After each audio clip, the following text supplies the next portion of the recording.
अऊज़ु बिल्लाहि मिनश शैतानिर रजीम बिस्मिल्लाहिर रहमानिर रहीम अलम तरा इलल लज़ीना ऊतू नसीबम मिनल किताबि युमिनूना बिल जिब्ति वत्तागूति व यक़ूलूना लिल्लज़ीना कफ़रू हाउलाइ अहदा मिनल लज़ीना आमनू सबीला उलाइकल्लज़ीना लअनहुमुल्लाह वमन यलअनिल्लाहु फलन तजिद लहु नसीरा अम लहुम नसीबुम मिनल मुल्कि फ़इज़् ला युअतूनन नास नक़ीरा अम यहसुदूनन नास अला मा आताहुमुल्लाहु मिन फ़ज़लिहि फ़क़द आतैना आल इब्राहीमल किताब वल हिकमत व आतैनाहुम मुल्कन अज़ीमा फ़मिनहुम मन आमन बिही व मिनहुम मन सद्द अन्हु व कफ़ा बिजहन्नम सईरा।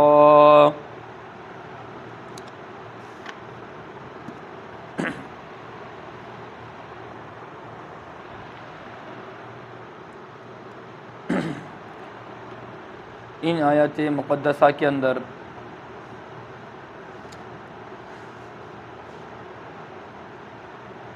जो शान नुज़ूल है वो ये है कि जैसा कि आज हमारे सामने जुमा के अंदर भी ये बात आई है, यहूदियत नाम है सच्चाई के ख़िलाफ़ चलना। यहूदियों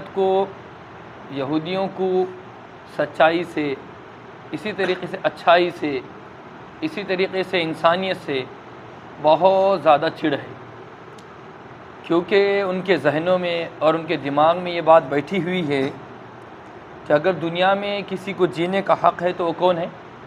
यहूदी है। अगर इंसान कहे जाने के अगर कोई आदमी है तो वो यहूदी है। इसके अलावा जो लोग हैं गोया कि वो इंसान नुमा एक किस्म के जानवर है। ये उनकी सोच है, उनका नज़रिया है। और ये लोग अपने मफाद के खातिर चाहे तो किसके भी ख़िलाफ़ बोल सकते और दुनिया के अंदर कौन सा भी इक़दाम ये लोग उठा सकते हैं अपने मफाद के खातिर। और दूसरी बात, इन लोगों के अंदर बुग़्ज़, कीना, हसद बहुत ज़्यादा है। और ये औलाद जो है हज़रत इब्राहीम अला नबीना अलैहिस्सलाम की है। हज़रत इब्राहीम अलैहिस्सलाम के दो फ़र्ज़ंद बड़े मशहूर मारूफ़ है, हज़रत इसहाक़ अलैहिस्सलाम और हज़रत इस्माईल अलैहिस्सलाम। ये दोनों पैगम्बर हैं। हज़रत इसहाक़ अलैहिस्सलाम से अल्लाह ताला ने हज़ारों की तादाद में अम्बिया भेजे, उनके औलाद दर औलाद, नस्ल दर नस्ल, और हज़ारों अम्बिया उनकी कौम में, उनकी नस्ल में आए हैं। आखिर में जो उनके एक दूसरे बेटे हैं हज़रत इब्राहीम सलाम के, हज़रत इस्माईल अलैहिस्सलाम, उनके ख़ानदान से हमारे प्यारे नबी हज़रत मोहम्मद सल्लल्लाहु अलैहि वसल्लम तशरीफ़ लाए हैं। और एक बात याद रखिए, जो नबूवत मिलती हैं वो नबूवत वोटिंग से नहीं मिलती, बल्कि नबूवत जो मिलती हैं वो अल्लाह का इंतखाब होता है। अल्लाह किसी को भी चुनता है। ऐसा नहीं कि 10 लोग वोट डालेंगे तो उसको नबी बना दिया जाएगा, करोड़ लोग वोट डालेंगे तो उसको नबी बना देंगे। नबूवत के लिए गिनती का शुमार नहीं होता, बल्कि अल्लाह ताला ख़ुद उनको चुनता है किसको नबी बनाना है, किसको नहीं बनाना है। तो अल्लाह ताला ने ईसा अलैहिस्सलाम के ज़माने में उनकी नस्ल से हज़ारों अम्बिया भेजा जब तक अल्लाह को मंजूर था। फिर बाद में अल्लाह ताला ने हुकूमत को, बादशाहत को, सल्तनत को और नबूवत को हज़रत इसहाक़ से लेकर किसको दे दिया अल्लाह ताला ने? बनु इस्माइल, हज़रत इस्माइल अला नबीना अलैहिस्सलाम। जैसे ही हुकूमत जो कि अल्लाह की तरफ से चुनी जाती हैं, जैसे अल्लाह ताला ने इसहाक़ अलैहिस्सलाम को चुना था, इसी तरीके से जो उनके दूसरे बेटे हैं इस्माइल, उनको भी अल्लाह ताला ने चुना। तो इसमें मेरा और आपका इख्तियार नहीं है कि नबी इनको क्यों बनाए, इनको क्यों नहीं बनाए। हाँ, जो भी नबी आया उसकी कदर करो, उसके हुक्म के मुताबिक ज़िंदगी गुजारो। असल ये है, नबी चाहे किसके भी ख़ानदान से हो, चाहे नबी इसहाक़ अलैहिस्सलाम के ख़ानदान से हो या इस्माइल अलैहिस्सलाम के ख़ानदान से हो, जिस ख़ानदान से भी नबी हो, आपका काम ये है कि उनकी तक़लीद करना, उनकी इताअत करना, उनकी फरमा बरदारी करना और अपनी आखिरत बनाना। अब उन लोगों का ये दावा है कि इसहाक़ जो हमारे पास नबूवत का सिलसिला लंबा चलते आया, तो आखिरी नबी भी उनका ये गुमान था कि हमारे ख़ानदान में से आएंगे, और इसहाक़ अलैहिस्सलाम में से आखिरी नबी नहीं आए। हमारे आखिर नबी हज़रत मोहम्मद सल्लल्लाहु अलैहि वसल्लम बनु इस्माइल में से आ गए, जिसकी वजह से उनको हसद हुई, जलन हुई, तकलीफ़ हुई, बहुत ज़्यादा उनकी परेशानी हुई। तो उन लोगों ने नाउज़ बिल्लाह हत्तल इम्कान कोशिश तो ये करे कि नबूवत का इनकार कर दिए, नबूवत को झुटलाए और तरह तरह के एतराज़ात किए, ये किए, फ़लाँ किए। जब ये नबी है तो इनकी इतनी बीवियों की ज़रूरत क्यों है? जब इन्हों नबी है तो इतने लौंडियों की ज़रूरत क्यों है? 11 क्यों बीवी की ज़रूरत है? जहाँ तक हो सका उनका आपकी ज़ात के ऊपर, आपके दीन पर एतराज़ात शुरू कर दिए।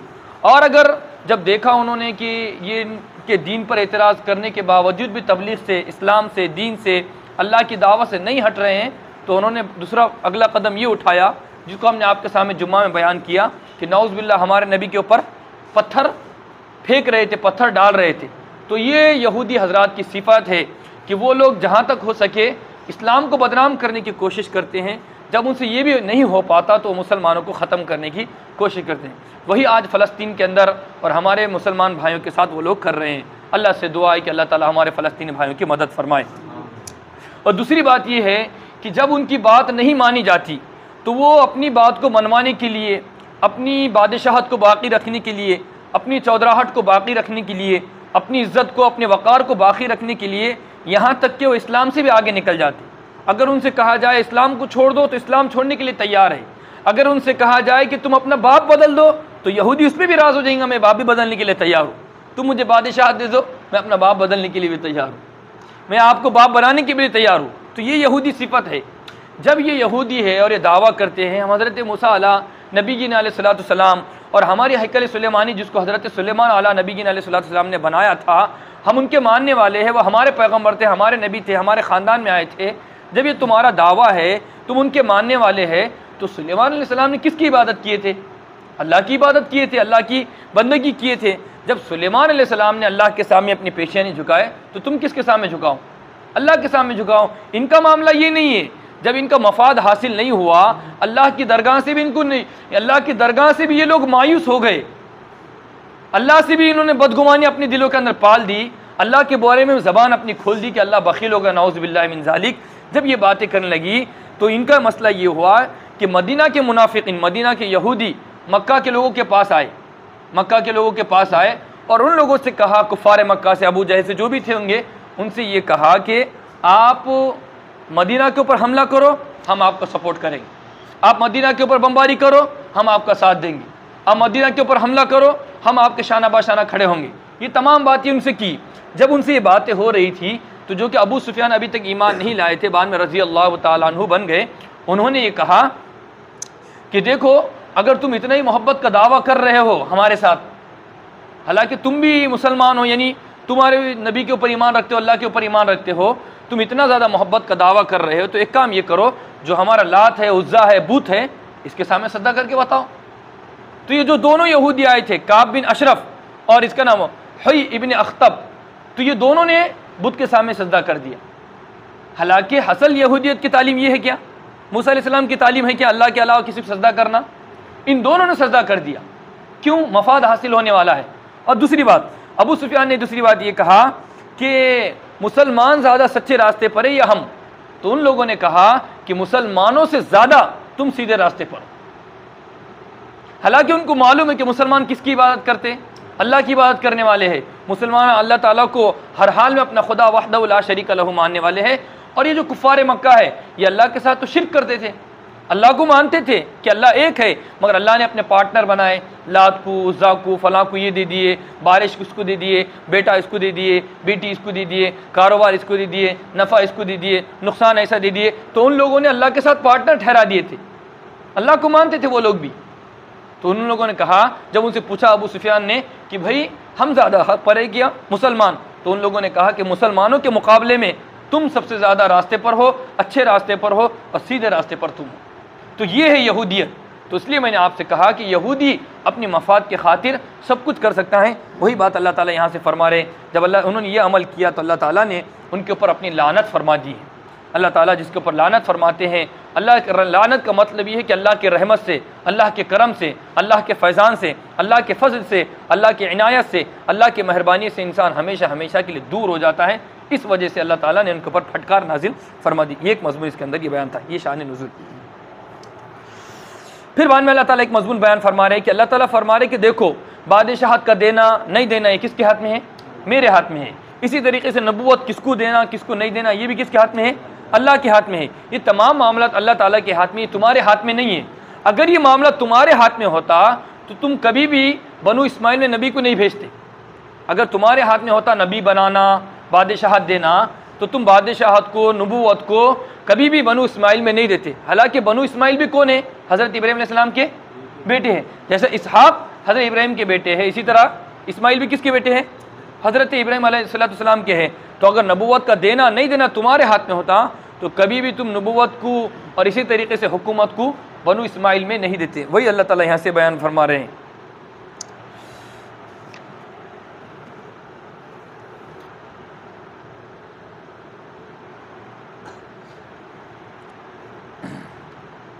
फिर अल्लाह ताला आगे बात बयान फरमा रहे हैं कि देखो जो लोग हमारी निशानियों का, हमारी आयतों का, हमारे प्यारे मोहम्मद अक़दस सल्लल्लाहु ताला अलैहि वसल्लम की नबूवत का, उनकी रिसालत का, इसी तरीके से हमारी ज़ात अक़दस का, इसी तरीके से हमारी सिफ़ात अक़दस का इनकार करेंगे, जो लोग इनकार करेंगे हमारा, अल्लाह ताला फरमा रहे कि उनको मैं जलती हुई जहन्नम में फेंकूँगा। क्या फरमा रहे अल्लाह ताला? जलती हुई। सौफ़ा यानी घसीटना, सौफ़ा नुस्ली यानी सौफ़ा यानी अनकरीब, सौफ़ा के मैंने अनकरीब आते हैं और नुस्ली के मैंने आते हैं, हम उनको क्या करेंगे? जहन्नम में घसीटते हुए, एजाज इकराम के साथ नहीं बल्कि रस्सियों से बंद कर या किसी और शक्ल के ज़रिए से अल्लाह ताला फरमा रहे कि जहन्नम में फेंकेंगे। जब जहन्नम में फेंकेंगे तो अल्लाह ताला फरमा रहे हैं कि देखो जब जहन्नम में फेंकेंगे तो उनके बदन जल जाएंगे और उनकी चमड़ी है, ये चमड़ी उनकी आँख की वजह से झुलसा जाएंगी, ख़राब हो जाएंगी, सुकड़ जाएंगी। तो अल्लाह ताला फरमा रहे जैसे इनकी चमड़ी ख़राब होंगी, और चमड़ी मिसाल के तौर पर आग में डालने में कितनी देर में ख़राब होंगी? कितनी देर में? अंदाज 2 मिनट परवानी की है वो। यहाँ की आग है ना, वो वहाँ की नहीं है। ये मेरी और आपकी आग के फैसला कर रहे हैं हम। वहाँ की आग 70 गुना ज़्यादा है इससे। तो अल्लाह ताला फरमा रहे हैं कि जिनको जहन्नम में डाल दिया जाएगा, जिनके कुफ्र की वजह से, हमारे नबी के इनकार करने की वजह से और हमारी ज़ात के अंदर और हमारी सिफ़ात में शिर्क करने की वजह से जो इस अक़ीदे के नज़रिए के साथ मरेगा, उसको जब जहन्नम में डालेंगे, अल्लाह ताला फरमा रहे हैं हम उसके खालों को, उसकी चमड़ी को, अल्लाह ताला फरमा रहे जैसे उसकी चमड़ी ख़त्म होंगी फौरी दूसरी उठ जाएंगी उसकी चमड़ी। इसलिए आप साइंसदानों का एक कहना है कि जो तकलीफ़ होती है इंसान को जब मारा जाता है तो गोश्त को तकलीफ़ नहीं होती बल्कि किसको होती? चमड़ी को होती। किसको तकलीफ़ होती? चमड़ी को। इसलिए जब भी इनकी आँख की झुलसाने की वजह से इनकी चमड़ी निकल जाएंगी तो अल्लाह ताला दोबारा नई जितने मरतबा ख़त्म होंगी अल्लाह ताला दोबारा लाते रहेंगे चमड़ी को उनकी। इस तरीके से अल्लाह ताला उनको जहन्नम के अंदर अजाब देगा। क्यों अजाब देगा? अल्लाह ताला फरमाएगा चको अजाब का अजाब। क्यों चको? इसलिए कि तुमने मेरे नबी का इनकार किया, मेरे पाक पैगंबर ने तुम्हारे सामने निशानियाँ पेश की। तौरात के अंदर उनकी पूरी निशानियाँ हैं, इंजील के अंदर पूरी निशानियाँ हैं। तुमने आबा व अजदाद से अपने बचपन से निशानियाँ सुन के आओ कि मोहम्मद अकबर सल्लल्लाहु अलैहि वसल्लम मक्का के अंदर आने वाले हैं और उनकी फ़ला निशानी है, उनके साथी ऐसे रहने वाले। अबू बकर रज़ी अल्लाह अन्हु के नक्शे को तुम जानते हो, हज़रत उमर के नक्शे को तुम जानते हो। तमाम निशानियाँ आने के बावजूद तुमने क्या किया? उनका इनकार कर दिया। तो अल्लाह ताला फरमाते हैं कि उनको बोल कर और मज़ा चका कर अल्लाह ताला उनको सज़ा देंगे। ये है।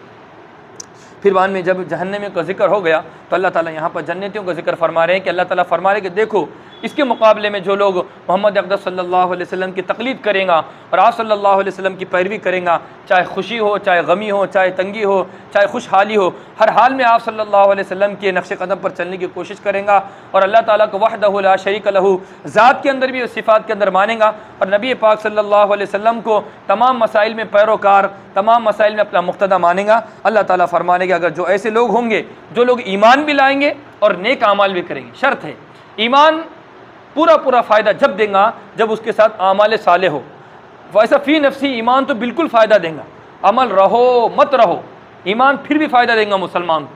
अगर एक आदमी है ईमान तो है मगर अमल कुछ भी नहीं है, दुनिया से चले गया, मगर अल्लाह की ज़ात को एक माना, अल्लाह की सिफ़ात में एक माना और मोहम्मद करीम सल्लल्लाहु अलैहि वसल्लम को आखिरी नबी माना, तो एक न एक दिन ज़रूर कहाँ पर जाएगा? जन्नत में जाएगा। हाँ, इसके खिलाफ अगर किसी का नज़रिया है, अमल ढेर सारे करोड़ों अमाल है, करोड़ की ज़कातें हैं, करोड़ों की नमाज़ें हैं, इसके अलावा अक़ीदा अगर लेकर जाएगा तो करोड़ों नमाज की हैसियत कोई भी नहीं है अल्लाह के नसीब। क्यों? जो असल चीज़ है ईमान, उसके अंदर ख़राबी रहेंगी। तो इसलिए आमाल ईमान बहुत ज़्यादा फ़ायदा जब देगा जब उसके साथ आमाल जुड़ेंगे। इसलिए अल्लाह ताला जहाँ पर भी ईमान का जिक्र आता है ज़्यादातर मकाम तो अल्लाह ताला वहाँ पर आमाल सालिहा का जिक्र फरमाते हैं। इसलिए हमको ईमान के साथ जब अल्लाह ने हमको मुसलमान बना दिया है तो मुझको और आपको चाहिए कि नेक आमाल करने की हम कोशिश करें। वही फरमा रहे अल्लाह ताला, जो लोग नेक आमाल करेंगे अल्लाह ताला फरमा रहे कि हम अनकरीब सनुदखिलुहुम, सीन जो आता है अनकरीब, करीब बताने के लिए, यानी दूर चीज़ को बताने के लिए, बल्कि अनकरीब अल्लाह ताला ऐसे लोगों को, और अनकरीब कितना है, जल्द से जल्द। दुनिया की मिसाल आखिरत के मुकाबले में कैसी है, समंदर का एक कतरे के मुकाबले में भी नहीं है। समंदर के कतरे को पानी तो ज़्यादा लगेगा, और जितना समंदर है, जितना पानी समंदर के अंदर है, उससे कई ज़्यादा आखिरत की मिसाल है और आखिरत की दुनिया है। वो तो ख़त्म होने वाली नहीं है। जहाँ से गिनती ख़त्म होती है वहाँ से आखिरत की इब्तिदा और शुरुआत होती हैं। तो इसलिए आखिरत ख़त्म होने वाली चीज़ नहीं है। अल्लाह ताला फरमा रहे कि अनकरीब हम ऐसे लोगों को जो नेक आमल करेंगे, ईमान पर साबित कदम रहेगा, और हर हाल में, हर मोड़ पर, हर ज़माने के अंदर, ऐसे नहीं कि हालात ख़राब हो रहे तो वहाँ पर डगमगा रहे हैं, अगर लॉकडाउन लग रहा है तो नमाज़ें छोड़ दे रहे हैं, या इसी तरीके से धूप ज़्यादा हो रहे तो रोज़े छोड़ दे रहे हैं। तमाम हालात के अंदर अगर इस्लामी तालीमात पर अमल कर रहे हैं, अल्लाह ताला फरमा रहे ऐसे लोगों को हम ऐसे बागात में दाखिल करेंगे जिसके नीचे से नहरें होंगी, और ये लोग हमेशा हमेशा जन्नत के अंदर रहेंगे। और जन्नत में क्या मिलेगा, और जन्नत में उनके लिए पाक बीवियाँ होंगी। ऐसा नहीं कि इधर भी उधर भी, दोनों डिवाइड नहीं, बल्कि पाकिज़ा, मुतहर और नेक, शरीफ, बाइज़्ज़त औरतें अल्लाह ताला उनको अता फरमाएंगे। वनुदखिलुहुम ज़िल्लन ज़लीला, और अल्लाह ताला उनको बड़े सायों में, दरख्तों में, अल्लाह ताला उनको मेवे जात में दाखिल फरमाएंगा। ये एक बात फरमाया अल्लाह ताला। फिर एक आयत मुक़द्दसा अंदर आगे है, इसका भी एक शान नुज़ूल है। वो शान नुज़ूल ये है, हमारे पास अगर कोई चीज़ अमानत रखी जाए, मिसाल के तौर पर मैंने आपके पास गाड़ी दे दिया, मैंने आपके पास मोबाइल दे दिया, या और कोई इसी तरीके से ज़ेवरात बेटी अपनी माँ के पास रखती हैं, या हमारे आइज़ा क़रबा अपने पैसे रखते हैं, जो भी सामान हैं, जो भी चीज़ें हैं, इन तमाम अमानात की हिफाजत करना बहुत ज़रूरी है, बहुत ज़रूरी है। अमानत में ख़यानत नहीं करे। मिसाल के तौर पर फ़लाँ ने मुझे कोई चीज़ दे दिया तो मैं किसी और को दूसरे के इस्तेमाल में ना दे। मैंने गाड़ी ले लिया तो उसके ऊपर तीन तीन को बिठा रहे हैं, उस बंदे ने हमको एक की इजाज़त दी है, उस बंदे ने एक समझ कर अपनी गाड़ी दी है और हम उसको फिर तीन अफराद बिठा दे रहे हैं। बल्कि अमानत की हिफाजत करना मुझको और आपको बहुत ज़रूरी है। अल्लाह के प्यारे ने भी फरमाते हैं, ला ईमाना ला अमानता लिमन लम ला ईमान लहू। अल्लाह के नबी फरमाते हैं कमा क़ाल अलैहिस्सलातु वस्सलाम, जिसके अंदर अमानतदारी नहीं है उसके अंदर ईमान नहीं है, गोया कि उसका कामिल ईमान नहीं हो सकता। इसलिए अमानत की जो चीज़ें है उसकी हिफाजत करना बहुत ज़रूरी है। वो इसका शान नुज़ूल ये है कि अल्लाह के नबी पाक सल्लल्लाहु अलैहि वसल्लम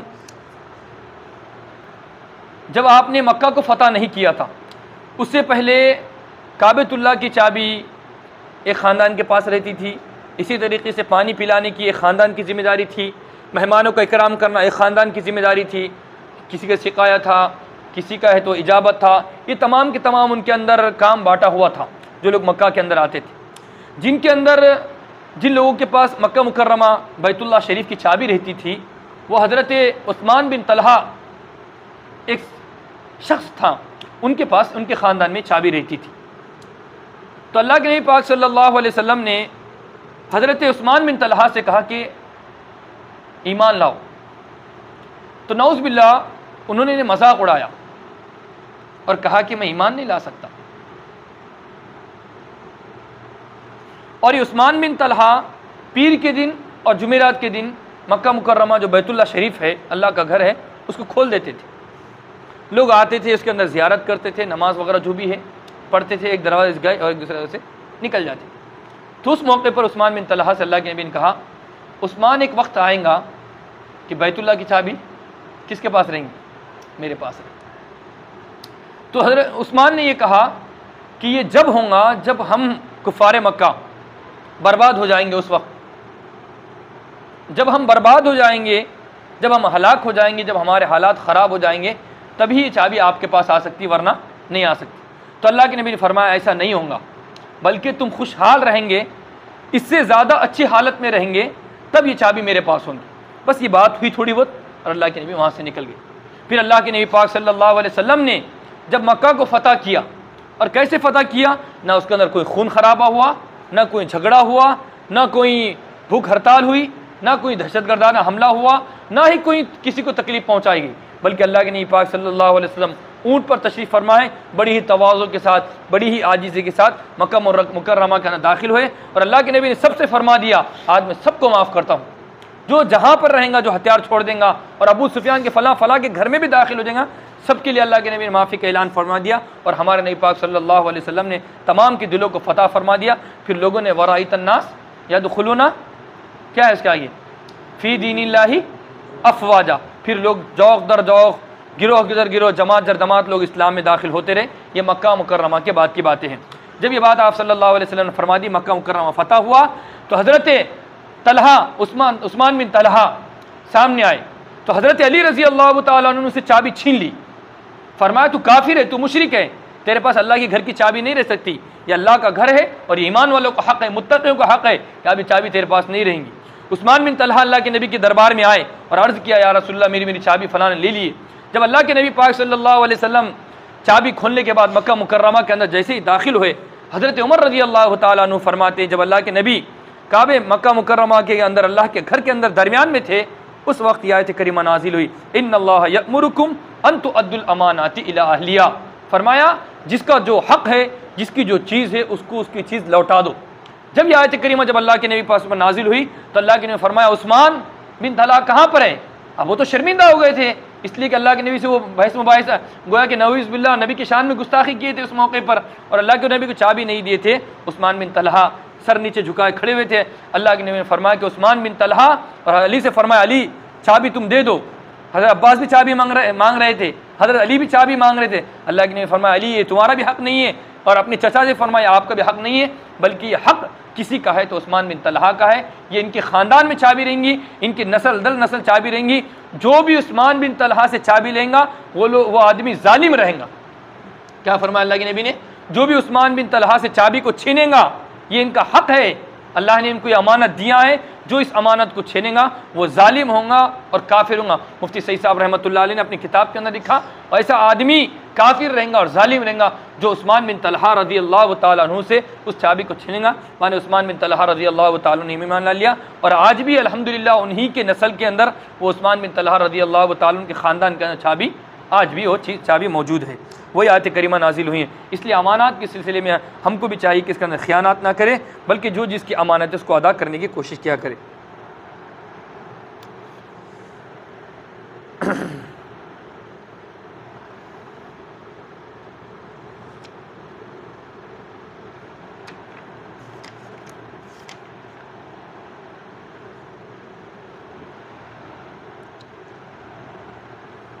ये एक बात इसके अंदर ये हो गई। फिर अल्लाह ताला एक बात ये फरमा रहे हैं कि देखो तुमको इताअत करना है अल्लाह ताला की और उसके नबी की और हाकिम वक्त की। असल है सबसे बड़ी ज़ात अक़दस अल्लाह ताला की है। अल्लाह ताला की इताअत हमारे ऊपर वाजिब है, फ़र्ज़ है, हर हाल में हमको अल्लाह की इताअत करना है।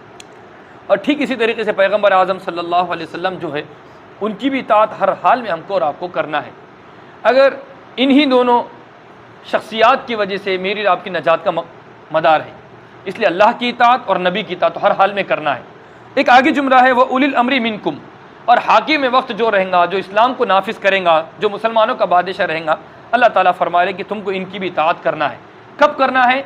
ऐसा हाकिम हो जो अल्लाह के बारे में हुक्म दे रहा हो। मिसाल के तौर पर अल्लाह के अवामिर के बारे में, अल्लाह ने जिन चीज़ों से रोका है उन चीज़ों से रोक रहा है। ऐसा हाकिम वक्त अगर हमें हुक्म दे रहा है तो उसकी बात को मांगना, उसकी बात की इताअत करना हमारे ऊपर वाजिब है। ऐसे हाकिम हो। हाँ, अगर हाकिम हमें कोई ऐसा हुक्म दे रहा है जो अल्लाह के ख़िलाफ़ है और रसूलुल्लाह सल्लल्लाहु अलैहि वसल्लम के मिजाज के ख़िलाफ़ है तो उसकी इताअत करना हमारे ऊपर वाजिब नहीं। हाकिम वक्त की इताअत करने के लिए दो चीज़ ज़रूरी है। नंबर एक, उसका मुसलमान होना, और नंबर दो, उन्होंने वो हुक्म देना जो अल्लाह और रसूल के हुक्मों के मुताबिक है। अगर हाकिम वक्त हमें अल्लाह और रसूल के ख़िलाफ़ कोई हुक्म दे रहा है तो हम उसकी बात को मानेंगे? बिल्कुल नहीं। अब फी ज़मानी ना मैं और आप जिस दौर से जी रहे हैं इसके अंदर हाकिम वक्त कोई नहीं है। अब हमारे ज़माने में उलमा हैं, हमारे ज़माने में आइम्मा हैं, हमारे ज़माने में मुफ्तियान इकराम हैं, हमारे ज़माने काजी हजरात हैं। इसलिए मुझको और आपको अगर किसी मसले के अंदर कोई बात पेश आती है तो अपना हमको फ़ैसला कहाँ पर कराना है? उलमा के पास, आइम्मा के पास, मुफ्तियान इकराम के पास। इसलिए हमको अपना जो कोई फैसला कराना है तो इनकी तरफ अपने को रुजू करना है। ठीक इसी तरीके से उलिल अम्र से मुराद हज़रत अबू हुरैरा रज़ी अल्लाह ताला अन्हु ने हाकिम को लिया, और उलुल अम्र से मुराद अब्दुल्लाह इब्न अब्बास रज़ी अल्लाह ताला अन्हु ने फ़ुक़हा को लिया। किसको लिया? मुज्तहिदीन को और फ़ुक़हा को लिया। इसी वजह से हम ये कहते हैं कि तक़लीद हम जो करते हैं इमाम अबू हनीफ़ा रहमतुल्लाह अलैह की तक़लीद का जो लोग कहते हैं ना हमारे पास और आकर उम्मत को ये धोखा देते हैं, ये कहते हैं कि आप तक़लीद किसकी करेंगे, आप किसको मानेंगे, नबी की बात को मानेंगे या अबू हनीफ़ा की? आपने सुनी होंगे ना बात, नबी की बात मानते अबू हनीफ़ा की, नबी की नमाज़ पढ़ते कि अबू हनीफ़ा की। ऐसा नहीं है, बल्कि नबी अलग चीज़ है, अबू हनीफ़ा तो बहुत छोटे हैं। अबू हनीफ़ा तो हमारे अदना सहाबी के मकाम को नहीं पहुँच सकते, तो तुमने उनको दोनों को बराबर कैसे ला के खड़े कर दिया? ये बात गलत है। हम जो तक़लीद करते हैं इमाम अबू हनीफ़ा रहमतुल्लाह ताला अलैह की, वो इस वजह से करते हैं कि इमाम अबू हनीफ़ा रहमतुल्लाह अलैह ने नबी की हदीस के बारे में, कुरान की फ़िरासत के मामले में, नबी की अहादीस की फ़िरासत के मसले में अल्लाह ताला ने उनको फ़िरासत अता फ़रमाई थी, फ़हम अता फ़रमाया था, और अल्लाह ताला ने उनको मुज्तहिदाना एक हैसियत अता फ़रमाई थी। और मुज्तहिद की तक़लीद करने का, उलुल अम्र की तक़लीद करने का, ये तो कुरान के अंदर सबूत है। इस वजह से हम इमाम अबू हनीफ़ा रहमतुल्लाह अलैह की पैरवी करते हैं। किन मसाइल में? जो कुरान और हदीस में, जो कुरान और हदीस के अंदर वाज़ेह तौर पर मौजूद नहीं है और जो वाज़ेह है उसमें हम तक़लीद नहीं करते। मिसाल के तौर पर अल्लाह को एक मानना, तो इमाम अबू हनीफ़ा की वजह से मानते कि अल्लाह को एक हम। नबी को आखिरी मानना, इमाम अबू हनीफ़ा की वजह से मानते क्या? ये तो मुसल्लम बात है। जो अहकाम कुरान और हदीस के अंदर मुझको और आपको नज़र नहीं आते या वाज़ेह तौर पर हमारे सामने नहीं है, तो उन मसाइल में हम इमाम अबू हनीफ़ा रहमतुल्लाह अलैह की तक़लीद करते हैं। समझ में आ गई इतनी बात? इस वजह से उलिल अम्र से मुराद ये है फ़ुक़हा की तक़लीद करना, फ़ुक़हा की बात को मानना। जो हमको हमारे सामने जो लोग धोखा दे रहे हैं उनके धोखों में हमको नहीं आना चाहिए, बल्कि अगर तुम्हारे सामने कोई ऐसी बात पेश कर रहा है तो उलमा से, अइम्मा से, मुफ्तियान इकराम से, जो इस फील्ड का, जो इस फ़न का माहिर है, उसकी तरफ हमको रुजू करना चाहिए। उलिल अम्र से मुराद इब्न अब्बास रज़ी अल्लाह ताला ने फ़ुक़हा को लिया है। इस वजह से हम इमाम अबू हनीफ़ा रहमतुल्लाह अलैह की, इसी तरीके शवाफ़, हम्बली, अहमदी जो उनकी तक़लीद करते हैं, यहीं से उसका सबूत है। फिर बाद में अल्लाह ताला फरमा रहे कि देखो, अगर तुम्हारे दरमियान में किसी बात में इख्तिलाफ हो जाए, झगड़ा हो जाए, पंचायत हो जाए, तो अल्लाह ताला ये फरमा रहे कि देखो तुम रसूलुल्लाह की तरफ रुजू करो। अब अल्लाह ताला की तरफ रुजू करो और रसूलुल्लाह सल्लल्लाहु अलैहि वसल्लम की तरफ रुजू करो। ये ईमान वालों का पेशवा है, यही ईमान वालों का तरीक़ा है। इसलिए हमारे ख़ानदानों के अंदर, हमारे शादी ब्याह के अंदर, हमारे प्रॉपर्टी के मसाइल के अंदर कोई अगर झगड़ा होता है, हमारे घरों के अंदर, हमारे महल्लों के अंदर अगर कोई मसला होता है, तो हमको कहाँ जाना है? कहाँ पर जाना है? कहाँ जाना है? शरीयत की तरफ, इस्लाम की तरफ, उलमा की तरफ, मुफ्तियान किराम की तरफ। बल्कि कोर्ट में ना जाए, पुलिसों के पास ना जाए, और इसी तरीके से नगर सेवकों के चौखटों पर ना जाए, बल्कि अल्लाह की दरगाह की तरफ रुजू करे, अल्लाह की किताब की तरफ रुजू करे। अल्लाह ताला फरमा रहे हैं कि अल्लाह की तरफ और रसूलुल्लाह की तरफ झगड़ों के मामले में वो लौटेगा जो अल्लाह पे ईमान रखेंगे और रसूलुल्लाह पे और क़यामत के दिन पर ईमान रखेंगे। और जिन लोगों का ईमान अल्लाह पर नहीं है और जिन लोगों का ईमान आखिरत पर नहीं है, तो अल्लाह को भी छोड़ देते और कटोरे के पीछे भागते, कोर्ट के पीछे भागते, पुलिस के पीछे भागते, नगर सेवकों के पीछे भागते, लीडरों के पीछे भागते, गुंडों की तरफ पीछे भागते। तो इसलिए मेरे भाइयों, हमको चाहिए कि अपने मामलात को कुरान की सहल करें। आज देख लो नऊज़ुबिल्लाह हमारा आलमिया कैसा है, हम मुसलमान किधर है? मुसलमान के मसाइल कोर्टों में है और कोर्टों के मसाइल, वकीलों के मसाइल हमारे पास है, क्योंकि वो जानते हैं अगर हम हमारे मसले को कोर्ट से हल करेंगे तो हमको 10 साल और 15 साल लगेंगे। इसलिए हम ये चाहते हैं कि जो मुफ्तियान इकराम हैं हम उनसे अपने मसले को हल करा देंगे। वकील हजरात हमारे मुफ्तियान इकराम के पास आ रहे हैं और हमारे भोले भाले मुसलमान कोर्टों के अंदर अपने मसले हल कर रहे। इसलिए हमको चाहिए कि, इसलिए हमारे उस्ताद मोहतरम फरमाते थे, अल्लाह ताला किसी को, दुश्मन को भी अल्लाह ताला कोर्ट की सीढ़ी ना चढ़ाए। अगर जो बंदा कोर्ट की सीढ़ी चढ़ गया तो जितनी उसके पास प्रॉपर्टी वो क्या हो जाएंगी? नीलाम और ख़त्म हो सकती। ये ऐसी चौकट है गलीज और मनहूस, जो बंदा इसके ऊपर कदम रख दिया एक मरतबा तो हथेली में जन्नत बता देते। आप एक कोर्ट करो, आप हमारा एप्लीकेशन दाखिल करो, ये पूरी ज़मीन आपको आ जाती। ऐसा होता क्या? तो इसलिए हमको हत्तल इम्कान अल्लाह और रसूल की तरफ आगे बढ़ना चाहिए। इसलिए अल्लाह ताला फरमाता है ज़ालिका खैरुन व अहसनु तअवीला, और अल्लाह ताला की तरफ रुजू करेगा, ये बेहतरीन तरीका है। ये बात इसके अंदर एक है।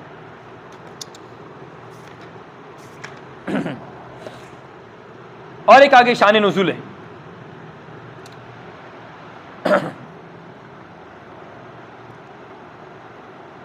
अल्लाह के प्यारे नबी पाक सल्लल्लाहु ताला अलैहि वसल्लम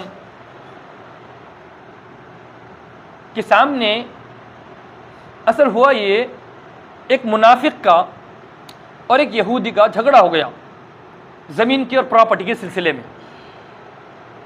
तो ये झगड़ा जब चल रहा था उन दोनों के दरमियान में, यहूदी ने ये कहा कि अपने मसले को हल करना है, झगड़े को हल करने के लिए जो मोहम्मद सल्लल्लाहु अलैहि वसल्लम है, हम उनके पास जाते हैं। क्योंकि यहूदी जानता था आप सल्लल्लाहु अलैहि वसल्लम अपने मामलात में बड़े साफ है, अगरचे मैं यहूदी हूँ, मैं उनको नहीं मान रहा, मगर अपना फैसला मैं उनसे कराऊंगा, ये यहूदी ने कहा। और जो मुनाफिक था, कहने को मुसलमान मगर दिल के एतबार से मुनाफिक था, उसने ये कहा कि नहीं, अपन फैसला कराएंगे काब बिन अशरफ के पास, जो कि यहूदियों का गुंडे का आदमी था, यहूदियों में बड़ा आदमी था। मुसलमान मुनाफिक जो था, मुनाफिक और मुसलमानों का लुबादा ओढ़ दिया था, वो कह रहा है कि हम यहूदी के पास मसले को हल करेंगे। और जो पक्का यहूदी था वो ये कह रहा है कि मोहम्मद सल्लल्लाहु अलैहि वसल्लम के पास जाएंगे। क्यों? इसलिए कि हर अच्छा आदमी अच्छा किसके पास जाएगा? अच्छे आदमी के पास जाएगा। और जो फराडी रहेगा वो कहाँ जाएगा? कोर्ट में जाएगा। कोर्ट में क्यों जाएगा वो? इसलिए कि कोर्ट वाले को खिला दिए 1 लाख रुपए और ज़मीन को हासिल कर दिए। और यही मसला अगर दारुल क़ज़ा में जाएगा, मुफ्तियान इकराम के पास जाएगा, तो क्या मसला हो जाएगा? जो आने का वो भी नहीं आएगा मिसाल के तौर पर, या जो आना है उससे कम आएगा, और इसको हवस पूरे किए तो आएगा दारुल इफ्ता में, कहीं को आएगा दारुल इफ्ता में। अब इसको ये बात मालूम है कि ये 2 नंबर की ज़मीन है और बहनों को हिस्सा हमको देना नहीं है, और छोटे भाई का भी हक हमको पूरा खा लेना है, तो फिर दारुल इफ्ता में आएगा? कहाँ आएगा? ये आएगा दारुल इफ्ता में? तो यहूदी ये जानता था, वो संजीदा आदमी था, उसने कहा कि अगर फैसला कराना है तो मोहम्मद अरबी सल्लल्लाहु अलैहि वसल्लम से, वो शरीफ आदमी है। और ये फराडी था, मुनाफिक था, इसने कहा कि लाला है वो, और काब बिन अशरफ लाला था उनका, यहूदियों का।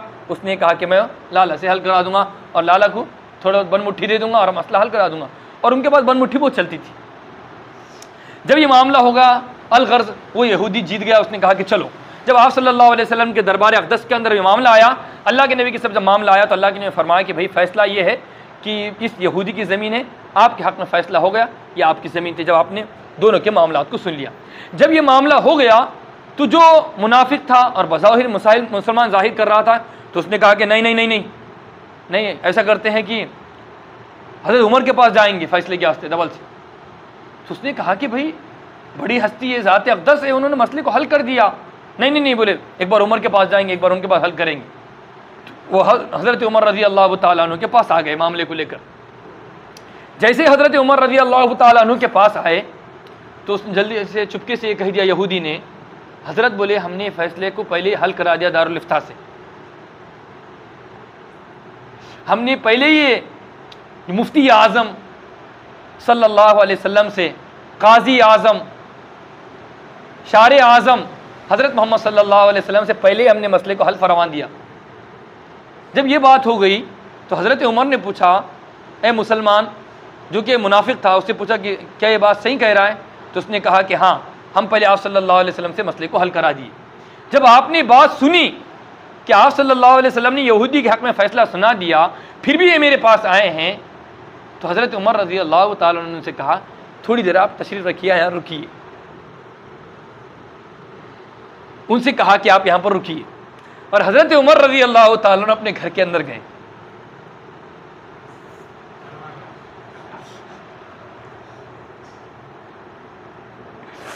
जैसे हज़रत उमर रज़ी अल्लाह अन्हु घर में अंदर तशरीफ़ ले गए, और आपने चादर ओढ़ी हुई थी, चादर के अंदर से आपने तलवार निकाले और वहीं पर उसका सर तस्लीम कर दिया, वहीं पर उसका सर क्या कर दिए? खम कर दिया और ख़त्म कर दिया। हज़रत उमर रज़ी अल्लाह फरमाया, जो पैगम्बर आज़म सल्लल्लाहु अलैहि वसल्लम की, मुफ्ती आज़म, काजी आज़म सल्लल्लाहु अलैहि वसल्लम की बात को नहीं मानता, उमर का फ़ैसला उसके बारे में ये है। जब ये मसला हो गया तो उसके ख़ानदान वाले भागे भागे भागे दौड़े दौड़े आए आप सल्लल्लाहु अलैहि वसल्लम के दरबार में, और ये कहने लगी उमर ने ऐसा कर दिया, एहतिजाज करने लगी। जब उन्होंने धरना दिया, एहतिजाज किया हज़रत उमर रज़ी अल्लाह अन्हु के ख़िलाफ़, तो अल्लाह के नबी पाक सल्लल्लाहु अलैहि वसल्लम ने पूछा क्या बात है, और पूरा मामला सुना दिया। तो अल्लाह का कुरान नाजिल हुआ। क्या कुरान नाजिल हुआ? जब अल्लाह के नबी ने फैसला फरमा दिया और हज़रत उमर रज़ी अल्लाह ताला ने उसकी गर्दन उड़ा दिए, और उसके ख़ानदान वाले आके ये कहने लगे मसला आपके बारे में नहीं था, मसला सिर्फ हज़रत उमर के पास इसलिए गए थे हम कि हमारे दिल को सुकून आ जाए, हज़रत उमर रज़ी अल्लाह ताला अन्हु उसको सुलह की बात करके ख़त्म कर दे। अल्लाह ताला ने फरमाया नहीं, बल्कि तुम मेरे नबी के फैसले पे राज़ी नहीं थे, मेरे नबी के फैसले पे राज़ी नहीं होने की वजह से हज़रत उमर ने तुम्हारी गर्दन उड़ाए।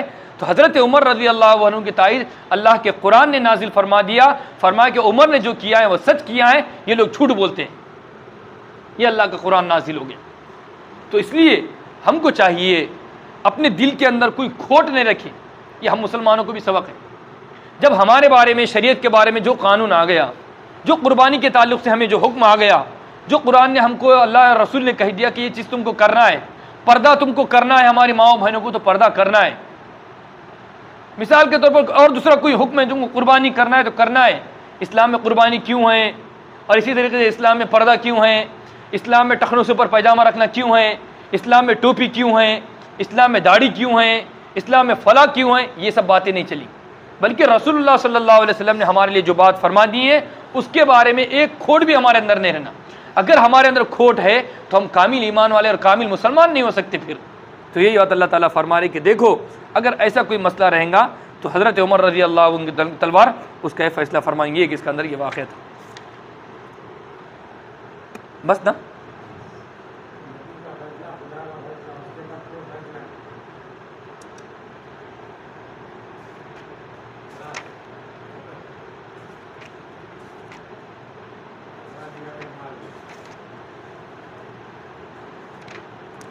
देख लीजिए तर्जुमा।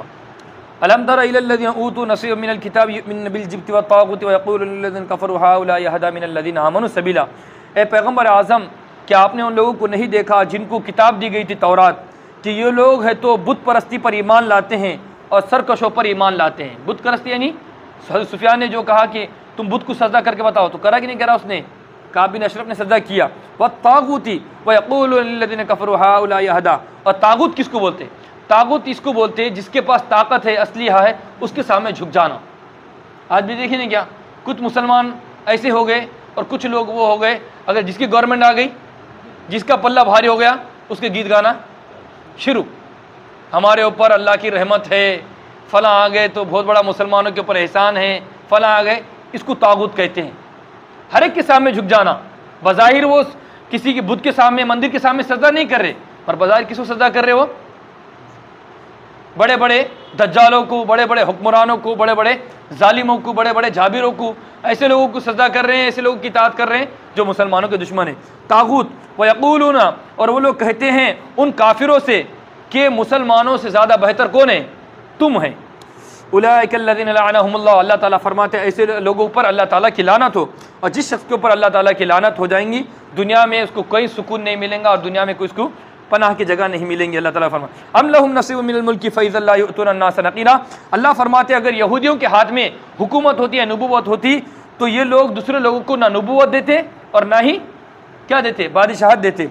हम यहसुदून अन्नास अला मा आताहुमुल्लाह, बल्कि यहूदी हजरात लोगों से हसद करते हैं इस वजह से जिसको ये फजीलत मिल चुकी हैं, जिस पर अल्लाह ताला ने अपना फजल फरमा दिया है। किस पर फजल फरमाया? हमारे नबी पाक सल्लल्लाहु अलैहि वसल्लम पर फजल फरमाकर अल्लाह ने हमारे नबी को हुकूमत और अल्लाह ने हमारे नबी को नबूवत अता फरमाई, तो हमारे नबी से जलते हैं।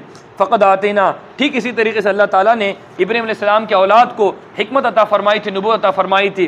वातेनाहुम मुल्कन अज़ीमा, और अल्लाह ताला ने उनको बड़ी हुकूमत और बड़ी सरदारी अता फरमाई थी।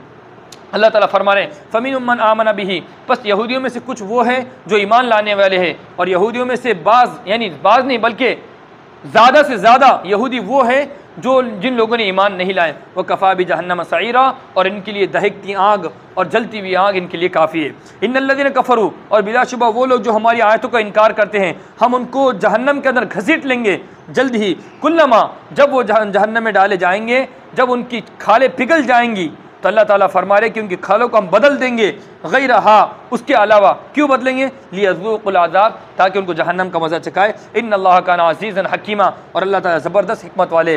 वल्लज़ीना आमनू, और वो लोग जो ईमान लाए अमल सालिह की हैं, हम उनको ऐसे बागात के अंदर दाखिल करेंगे जिसके अंदर नहरें होंगी और उसमें हमेशा हमेशा रहेंगे। उनके लिए पाक बीवियाँ होंगी और उनके लिए बड़े साये होंगे। इन्नल्लाह यअमुरुकुम, और बिलाशुबा अल्लाह ताला तुमको हुक्म देता है कि अमानात को उसके अहल तक पहुँचाओ, और अल्लाह ताला तुमको हुक्म देता है कि लोगों के दरमियान में फ़ैसला करो।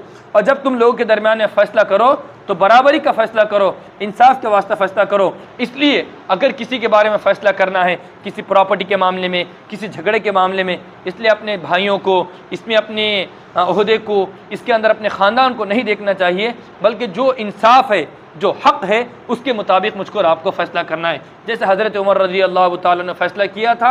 हज़रत उमर रज़ी अल्लाह तआला ने जब बैतुल मक़दिस को फ़तह करने जा रहे हैं तो ऊँटनी पर किसको बिठाया था? अपने ग़ुलाम को बिठाया।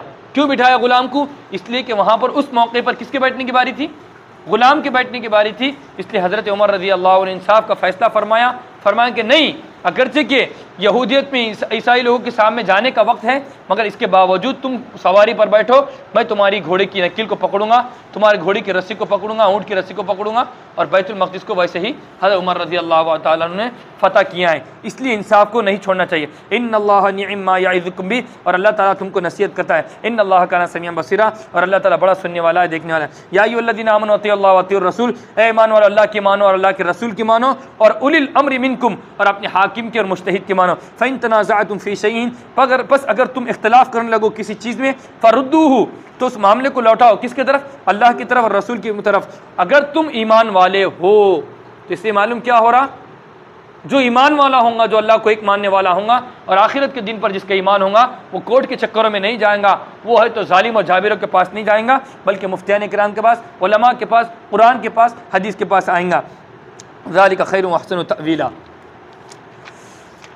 अलम तरा इलल्लज़ीना यज़अमूना, क्या आपने उन लोगों को नहीं देखा जो लोग ये गुमान करते हैं कि वो लोग ईमान लाए हैं उस चीज़ पर जो आपके पास नाजिल हुआ और जो कुछ आपसे पहले नाजिल हुआ। वो लोग इरादा करते हैं कि अपना फ़ैसला कराए तागूत के पास। जैसे उन्होंने फ़ैसला किया था ना, हम फ़ैसला किसके पास कराएंगे? काब बिन अशरफ के पास। तहक़ीक़ के उनको हुक्म दिया है कि वो उनका इनकार करे। किसका इनकार करे? तागूत का इनकार करे। वह युरीदु शैतानु, और शैतान इरादा करता है कि उनको बड़ी गुमराही के अंदर ढकेल दे। वह इज़ा क़ील लहुम तालू, और जब उनसे कहा जाता है कि तशरीफ़ लाइए उस चीज़ की तरफ जो अल्लाह ताला ने नाजिल किया और जो कुछ अल्लाह ताला ने फ़ैसला फरमाया है और रसूल की तरफ, तो आप उन लोगों को देखेंगे मुनाफिकीन को कि वो अल्लाह के रास्ते से और रसूल के रास्ते से रोकते हैं। बस कैसे?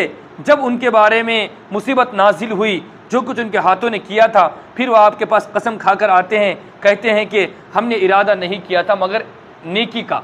यानी जब हज़रत उमर ने उनकी गर्दन उड़ा दिए तो हज़रत नबी के पास क्या आके कहने लगे? नबी के पास आकर कहने लगे हमारा इरादा सिर्फ एहसान का था, हमारा इरादा इसके अलावा कुछ और नहीं था। हालांकि वो इरादा था क्या उनका? बल्कि उनका इरादा ये था कि नबी ने जो हुक्म फरमाया है हज़रत उमर उसके अलावा कोई और हुक्म देंगे। तो हज़रत उमर ने अल्लाह का हुक्म नाफिज फरमा दिया। उलाइकल्लज़ीना यअलमुल्लाहु मा फ़ी क़ुलूबिहिम, और अल्लाह ताला ज़ात अक़दस है, यही वो लोग हैं जिनको अल्लाह ताला जानता है जो कुछ उनके दिलों में है।